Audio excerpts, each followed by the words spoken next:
So when you guys came back home after winning second, was there? Were you guys going to go again to try get the Yeah. gold? So we went a couple more years, but the crew started to change, right? Because some of the boys sort of like it was a transition for them. Some of them had to work full time, so the crews changed a little bit. So the third, fourth year was half the crew changed.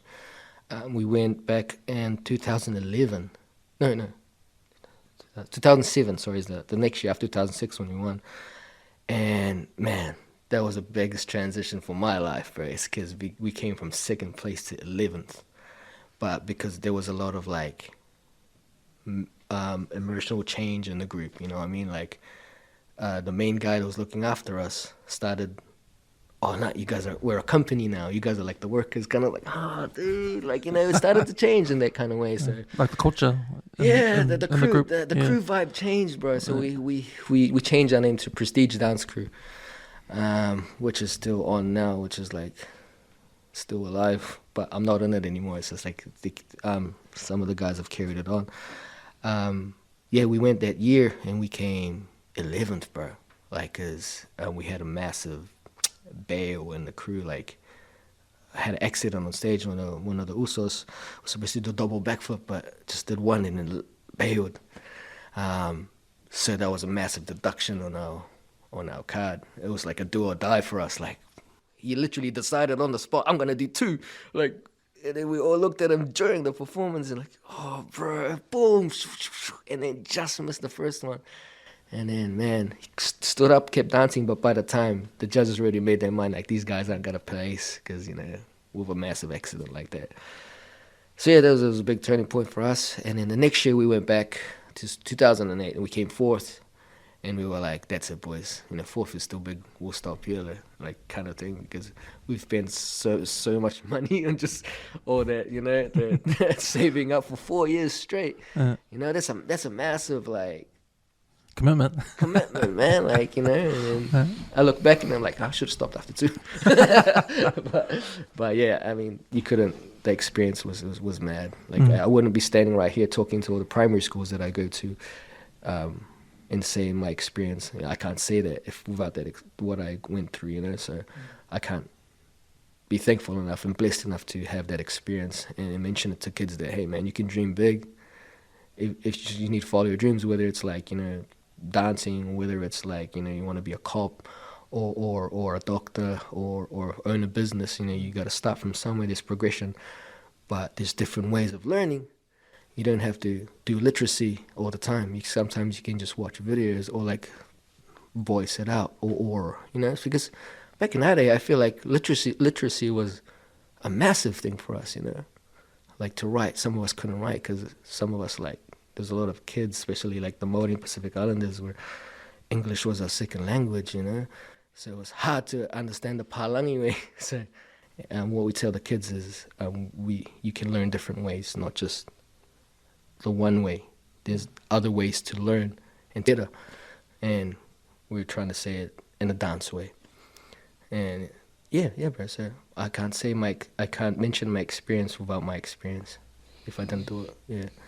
Who pushed this initiative? Was this because I think I saw one of Alistair's clips, Yeah, and bro. then it was just him talking about being triggered as a kid, Yes, bro. and yes. that was massive, man. Like, just him opening up about it and like saying that he got to class and he got a hiding when he got home. Yeah, And he went to class and of all days the teacher didn't try and come and understand as a kid, and Yeah. that was the message. Was if a kid who speaks out loud where he hasn't, it's not normal of his behavior, then Yeah, something's bro. wrong. But the teacher didn't give him the Then- time of day, yeah. and he remembered it, and he carried that for so many years. Held it in. Yeah. Yeah, bro. Yeah, I mean, he pretty much oh man, this is like a massive thing. Like, it's connected to like what I do as a trainer as well, and it's Siva and dancing. So this is pretty much a nutshell of why I do what I do. Is when Alistair went through that stuff, he applied it to change things, right? So he's a high school teacher right now. Again, a South Auckland kid that came from nowhere and just started dancing, and now he's a high school teacher, is massive. So he's teaching high school kids. So he thought about a plan of like, man, when he started young, he didn't have all these avenues, so he's trying to give that as a thing for little kid, for primary kids, because that's how he saw it. And that's why I jumped when I had my accident. It was the accident involved in the ports. I was shattered at the time. I didn't know what to do with my life. And he came up to me and goes, "Bro, I'm doing this massive thing that I'm stepping out on, which is called Letsiva, and I'm chucking all my eggs in it. Do you want to be on board? This is what we're gonna do." And he pitched it to me, and I was like, "Bro, there's nothing more that I want to do, more than dancing and to inspire." And that was my window of seeing it. You know what I mean? So it was crazy, bro. And now we're in front of kids coming from backgrounds that are like rough, like, you know. And I'm saying like, hey, I didn't know how to speak English when I first came here, you know. And if I see a student out there that would relate to me, you know, in terms of learning as well, then I'm gonna say it. Like, I came here as a intermediate student that couldn't speak English and learned my way to adapt, all the way to right now speaking to the kids in English, telling them what to do is big for me, you know. And I can tell them, hey, don't worry, bro. I know you can't speak English right now, or it might be hard, but if you trust the process, work hard, and just stay in there, it'll be easy. You'll be talking like Q anytime soon. Like, you know what I mean? So those little experiences is like what's awesome for me to show the kids. And Alistair's doing the same thing. He's not necessarily talking about his background, but saying, I'm a South Auckland kid. When you grow up as a South Aucklander, you're resilient. You know that way. So you're automatically like working hard because you live hard. You know what I mean?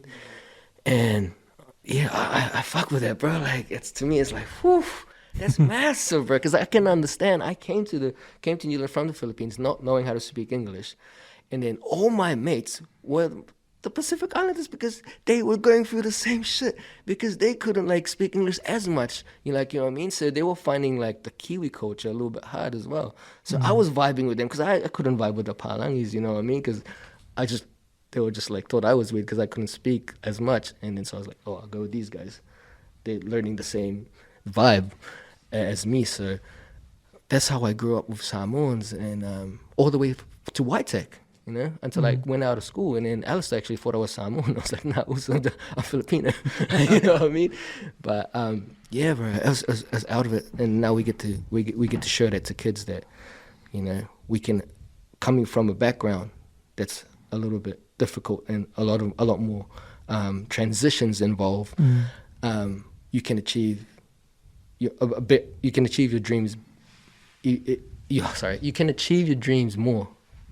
Like, even though if you come from that place, you can still dream big. You know what I mean? And we say it, and we go into school speaking like, we don't speak like normal teachers. We come in saying, "Hey, what's up, bro? Hey, homies!" Like, you know, we talk like that, and then the teachers are like, and then, bro, it's out of it, because by the end of the school program and the whole week's program, the teachers are vibing with us. You know what I mean? Because we get the attention of the kids in 1 hour more than they do in a school year, because they're going by the book. You know, imagine little kids from South Auckland or like even West Auckland, and they're like, "Oh, he talks like my dad. He talks normal. Oh, I can understand that. Oh, I know what that means. Oh yeah. Oh, he accomplished his dream. Oh, that means I can do it." Like, you know, having a kid understand that is everything, bro. Like, we have kids coming up to us, "Oh, can you be my dad?" And we're like, ooh, it's a little bit like, you know, and we get, "Oh, you're the coolest. Can you come again?" Like we get that. And then I think to myself, if I was a kid and I started saying that, "Come again, you're the coolest," then it must be working. Yeah. You know what I mean? Because for me to say that if I was a kid, that means I'm really saying it. You know what I mean? And it's not just one school. Like, it's all these schools. And we've done, like, say, nearly 15 to 16 schools this year. And it's been 3 years. And we're still trying to push this thing called Letsiva. And some schools may sort of brush us off a little bit because they don't know what it's like. You know, they think, like, Letsiva, oh, it's an islander thing. You know, we're always put in a box when we say that. But even when we walk in with like snapbacks and like, you know, like comfy gear sweats, because we're dancing, they automatically think, oh, hip hoppers. Like, you know, it's always that persona, you know what I mean? by the time they hear us speak to the kids, by the time it's like we tell them like, oh, we're come from an educational like Alistair's like a school teacher, and we say that I say I'm a personal trainer. They're like, whoa, these guys have like experience, you know. Once we say our credentials, which we always have to, you know, and we show it, then they start to respect us a little bit more, and they start to like open up, you know, the teachers and stuff, which is cool. And some teachers do understand straight away, like they know us and like, oh, that's cool. Then they've come all the way here to enter our school and organize that. They must be on. But then there's some where it's like, oh, what's this hippity hoppity? Like, you know what I mean?